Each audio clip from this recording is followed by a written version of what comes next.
A moral dessa história é tão importante que a gente vai contar ela no começo do vídeo. O governo sempre cria empecilhos para arrecadar mais e não devolver nada em troca. E sempre na história que alguém confiou em político, deu uma merda.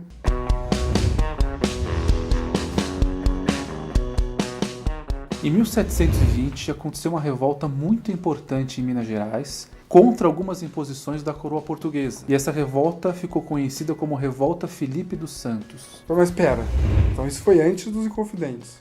Foi 70 anos antes da Inconfidência Mineira. E muito antes do tal de Tiradentes ser enforcado e esquartejado, o Filipe dos Santos foi o escolhido para servir de exemplo. E sem nenhum tipo de julgamento, ele foi sumariamente assassinado pelo governo. Porque com o Tiradentes ainda teve pelo menos a coisa toda devassa. Teve. Demorou um tempo pra ele morrer, né? Filipe dos Santos não. Foi imediato. O conde matou ele e esquartejou o seu corpo utilizando cavalos. Nossa senhora, conde. Por que dessa revolta? O que aconteceu exatamente? O importante saber é que o Filipe dos Santos ele era um português. Olha só, os portugueses apontando de montão por aí. O que ele queria não era a independência de Minas, nada disso. Ele queria, como outras pessoas, que Portugal desistisse de impor certas regras que estava querendo impor. Então, mas que regras eram essas exatamente? Principalmente a instalação de uma casa de fundição em Ouro Preto. Ouro Preto chamava Vila Rica na época. O povoado onde ele morava chamava Ouro Podre, que hoje chama Morro da Queimada, que moravam ele e outras pessoas influentes mineradores. A casa de fundição em Ouro Preto ia dificultar o contrabando, porque as pessoas, assim que retirassem os seus ouros das suas minas, iam ter que ir direto para a casa de fundição, fundir o seu ouro em pó, em barras. Portugal já pegava 1/5 da sua parte e Mas por que eles obrigavam a pessoa a fundir o ouro? o ouro em pó é difícil você controlar a quantidade, o quanto é 1/5. Então eles proibiram a circulação de ouro em pó. Ah, entendi. O ouro tinha que ser levado em pó para ser fundido, virar barra, e a partir das barras eles já davam 1/5 para a metrópole, para Portugal. Mas isso atrapalhava a vida das pessoas, né? Porque você não compra no mercado com barra de ouro, né? Exato, não existia dinheiro, nota, que nem a gente conhece hoje. As pessoas negociavam lá em Minas Gerais com ouro em pó. Agora, você ia lá comprar uma galinha com uma barra de ouro e pedir o troco, não ia dar certo. Mas então o Filipe dos Santos era um minerador importante da região. Ele virou minerador muito tempo depois de chegar no Brasil. Ele veio de Portugal para cá naquela ânsia de pegar ouro e dinheiro fácil, como muita gente fez quando ouviu que aqui tinha muito ouro. Minas Gerais recebeu milhões de pessoas em busca de riqueza. Quando ele chegou aqui, ele viu que o clima estava meio tenso, que não era só chegar e pegar uma mina. Pagar uma bebida, conversar, aquela coisa, entendeu? Ter um trato mais Exato. refinado. Não é bagunça, você não chega pegando. Mas em relação às minas de ouro, que era o que ele queria, ele viu que quando ele chegou aqui já não tinha muitas minas disponíveis, porque os bandeirantes paulistas que tinham descoberto as minas de ouro estavam brigando com o resto do Brasil e com os portugueses que chegaram aqui depois de Gaiato para pegar esse ouro. E os bandeirantes... Não, isso aqui é nosso, a gente descobriu. Então começou um certo conflito que virou uma grande guerra que se chamou Guerra dos Emboabas, em 1709. O Filipe dos Santos sacou que procurar uma mina de ouro nessas circunstâncias poderia ser um pouco perigoso e desgastante. O que ele fez? Descobriu outra mina de ouro, se você me entende.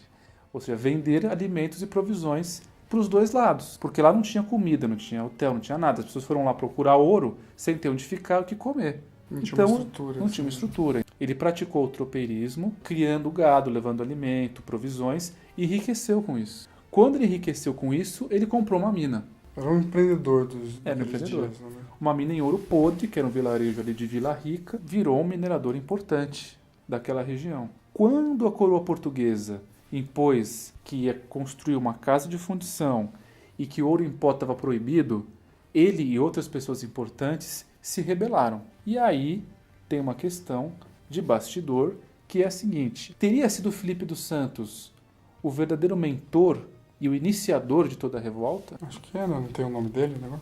Há uma hipótese de que ele trabalhava para o Pascoal da Silva, que era um homem importante, mais rico ainda, e que o Filipe dos Santos seria um dos seus homens que se engajou na revolta e fez propaganda dela.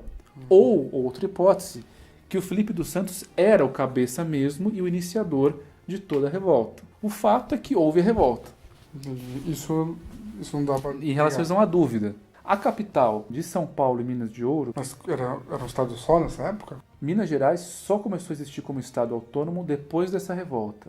Até lá era São Paulo e Minas de Ouro, um estado só. Não era nem Minas Gerais. Na Minas Gerais. Só tinha ouro. São Paulo e Minas de Ouro. Depois de Ouro foi Gerais. Aí virou tá. para geral mesmo. Aí... E Mariana era a capital antes de Vila Rica. Então você quer dizer que a capital de São Paulo já foi em Minas Gerais? Né? Já. São Paulo já teve Mariana como capital. E lá morava o governador, O político em questão dessa história o toda. político e o governo em questão. O governador era o Conde de Assumar, o Dom Pedro Miguel de Almeida, Portugal, que era, digamos assim, uma espécie de déspota. A população revoltosa em Ouro Podre resolveu pegar tochas à noite e ir a pé de Ouro Preto até Mariana, na casa do governador. Abaixo a tirania, não queremos essas imposições. Ele era um governador apontado por Portugal. É isso. Exatamente. Então ele tinha que fazer valer essas novas regras. O povo estava indo. Alguém chegou para ele e falou: Ô, Conde, é o seguinte, o povo tá chegando aí. E são milhares. o governador cercou a casa dele com soldados e esperou chegar a população. A população chegou com aqueles gritos de abaixo tirania. O que ele fez? Saiu na sacada da casa, esta casa que você está vendo aí, e falou pro pessoal assim: Vocês têm razão. Vamos ouvir o que vocês têm a dizer. E chamou algumas lideranças para dentro da sua casa, inclusive o Pascoal da Silva, para negociar. E os revoltosos mostraram pro conde: A gente não quer isso, não quer isso. e o conde: Tá certo, deferido, vocês têm toda razão. Pode deixar que eu vou resolver isso com Portugal, vocês fiquem tranquilos, vocês vão conseguir o que vocês querem. Amanhã eu ligo pra Portugal, resolvo isso aí, ó, 5 minutos. Eu vou mandar um WhatsApp aqui pro rei e resolvido. Bom, mas imagino que não foi bem assim, né? Por quê? Eu ouvi dizer que esse cara era político e parece que não dá pra confiar infelizmente muito. você tem razão. O que aconteceu na verdade é que o povo voltou satisfeito para Ouro Podre, esperando que o conde assumisse realmente a sua palavra e não impusesse tais regras para o povo. Porém, o povo foi surpreendido. Aí sim, fomos surpreendidos novamente. 1.500 soldados do conde de Assumar foram enviados para Ouro Podre para prender todos os envolvidos na revolta, destruir suas casas, queimar, salgar a terra, e para ninguém mais fazer isso. Meu Deus, mas que exagero. Precisava salgar a terra das Ele pessoas salga a terra. para que servisse de exemplo, mas... De exemplo, exatamente. Mas Então ele deu aquela palavra que não valeu nada. Quando o povo virou as costas, Pô, mas vamos combinar também que esse povo aí era meio ingênuo, né? Eles passaram como burro, porque... Que história é essa? O cara fala, não, pode deixar que eu vou fazer isso aqui, tá tranquilo. E daí você fala, não, beleza, vamos embora pra casa, vira as costas pro cara desse jeito. É complicado, Pois é. né? desde aquela época não se devia confiar na palavra de um político. O povo foi para lá pronto para a guerra. Eles não estavam preparados para essa malandragem. Eles estavam querendo briga. Mas então, o Conde de Assumar é o homem mais sem palavras da história do Brasil. É um dos. Você sabe que falando de Brasil é difícil descobrir qual que é o mais sem palavra. Mas com certeza o Conde de Assumar, o Dom Pedro Miguel de Almeida, Portugal, está na lista. Você já tinha ouvido falar do Filipe dos Santos? E do Conde de Assumar? Comenta aí na descrição caso você já conhece a história, ou se você nunca tenha ouvido falar dela. Se inscreve no nosso canal, ativa as notificações para receber sempre os vídeos novos. Curte o canal, compartilha. Você já sabe, né? É aquela coisa de sempre. Quiser checar a história, dá uma olhada no retrovisor.